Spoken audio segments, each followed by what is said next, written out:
আর মাছের রেসিপিটা করার জন্য প্রথমে আমি তেল দিলাম, কড়াই তেল গরম হলো, তেজপাতা দিলাম আর গোটা জিরা দিলাম, দিয়ে এটা ভালো করে একটু নাড়িয়ে নিলাম। এবার পেঁয়াজ কুচি দিলাম, একটা গোটা পেঁয়াজ আমি কুচি কুচি করেছিলাম সেটা আমি দিলাম। এবার এটা একটু ভালো করে নাড়াচাড়া করে নিচ্ছি। একটু লাল লাল করে ভাজবো পেঁয়াজটাকে। তারপরে আমি রসুন বাটা দিয়ে দিলাম, পরিমাণ মতো রসুন দিয়ে দিলাম এর মধ্যে। তো সেটাকেও ভালো করে নিয়ে নিলাম। এবার আমি এখানে আদা বাটা দিলাম পরিমাণ মতো, তাও পরিমাণ মতো দিলাম, সেটাকেও একটু ভালো করে নাড়াচাড়া করে নিচ্ছি। ভালো করে কষানো হয়ে যাচ্ছে।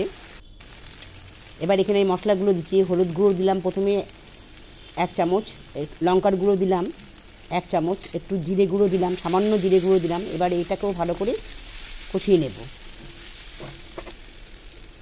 তারপর এবার টমেটো, একটা গোটা টমেটো কুচি কুচি করে রেখেছিলাম সেটা দিয়ে দিলাম।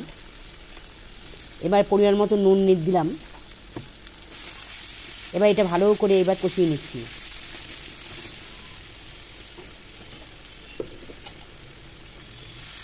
এবার সামান্য উষ্ণ জল, মানে অল্প গরম জল এখানে দিয়ে দিলাম, তার কারণ এটা ভালো করে কষতে হবে আর মশলাটা যাতে পুড়ে না যায়, তাই জন্য আমি একটু জল দিলাম। এবার ভালো করে আবার কষিয়ে নিচ্ছি।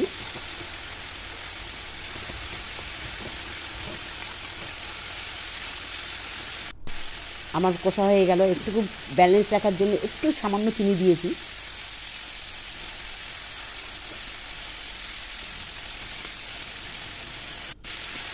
এবার আমি এখানে আলুগুলো ছেড়ে দিচ্ছি, যেটাগুলো আমি আলু ভেজে রেখেছিলাম সেই আলুগুলো ছেড়ে দিচ্ছি।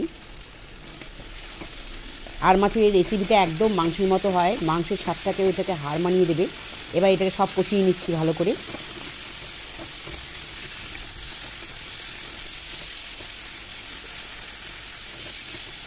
দেখুন আমার কষানো প্রায় হয়ে গেল।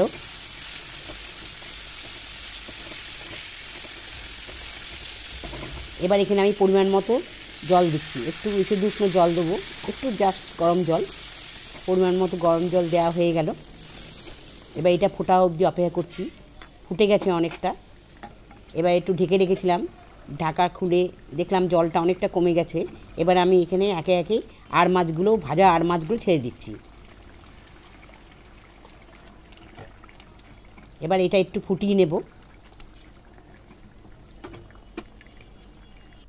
জাস্ট একটু ফুটে গেল। এবার আমি এখানে গরম মশলার গুঁড়ো দিয়ে দিলাম। একদম প্রিপেয়ার হয়ে গেছে আমার এই আর মাছের এই খুব ভালো রেসিপিটা। একদম মাংসের স্বাদকেও হার মানাবে।